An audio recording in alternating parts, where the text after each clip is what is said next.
Hi hello അപ്പൊ എന്തൊക്കെയാണ് വിശേഷം എല്ലാവർക്കും. അപ്പൊ നമ്മള് ഒരു പണിപ്പാളി പോയ ഒരു റെയിൻബോ ആണ് ട്ടോ ഉണ്ടാക്കാൻ പോകുന്നത്. സോ ഈ മാക്രമിന്റെ ത്രെഡ് ഇങ്ങനെ സെറ്റ് ആയിട്ട് ഞാൻ മേടിച്ചിട്ടുണ്ടായിരുന്നത് മീഷോന്നാണ് കേട്ടോ. നല്ല അഫോർഡബിൾ ആയിട്ടുള്ള റേറ്റിൽ കിട്ടിയപ്പോൾ 200 താഴെയാണ്. സോ വലിയ കുഴപ്പമില്ല, അത്യാവശ്യം നീളം വലിപ്പമൊക്കെ ഉള്ള സംഭവമാണ്. അതുപോട്ടെ, ഞാൻ പറയാൻ വരുന്നത് എന്താ വെച്ചാല് എന്റെ റെയിൻബോക്ക് ചെറുതായിട്ടൊന്ന് പാളിയിട്ടുണ്ട്.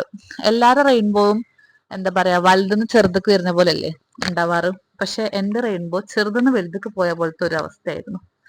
എന്തായാലും ഞാൻ കുറച്ച് കട്ടി കൂടുതലായിക്കോട്ടെ എന്ന് വിചാരിച്ചിട്ടാണ് രണ്ട് ത്രെഡ് വെച്ചിട്ട് പിരിച്ചിട്ട് അതിന്റെ മേലെ ഇങ്ങനെ നമ്മുടെ കളേഴ്സ് റൗണ്ട് ചെയ്ത് കൊടുത്തത് കേട്ടോ. ഓക്കെ, അപ്പോ എന്നിട്ട് പിന്നെ ഗ്ലൂ ഗൺ വെച്ചിട്ട് സെറ്റാക്കി. ലാസ്റ്റത്തെ അത് കണ്ടില്ലേ, അത്യാവശ്യം കുറച്ച് നീളം വേണ്ടതായിരുന്നു അതിന്. ബട്ട് സ്റ്റിൽ എന്റെ മാത്തമാറ്റിക്സ് കുറച്ച് കുറവായതുകൊണ്ട് സൈസിൽ ജസ്റ്റ് മാറ്റും. അത് പ്രശ്നമല്ല, സംഭവം ലാസ്റ്റ് വെച്ച് അടിപൊളിയായിട്ടുണ്ട്.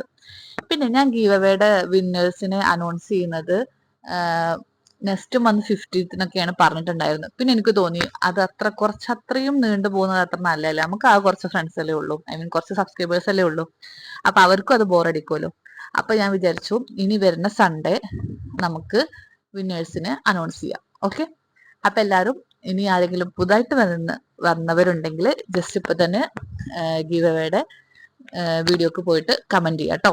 പിന്നെ എന്റെ റെയിൻബോ ഇഷ്ടപ്പെട്ടെങ്കിൽ ജസ്റ്റ് ഒന്ന് ലൈക്ക് ചെയ്യുക, പിന്നെ എന്തെങ്കിലുമൊക്കെ കമന്റ് ചെയ്യുക, അതുപോലെ സബ്സ്ക്രൈബ് ചെയ്യാൻ മറക്കാട്ടോ. അപ്പൊ ടാറ്റാ, ബൈ, സീ യു.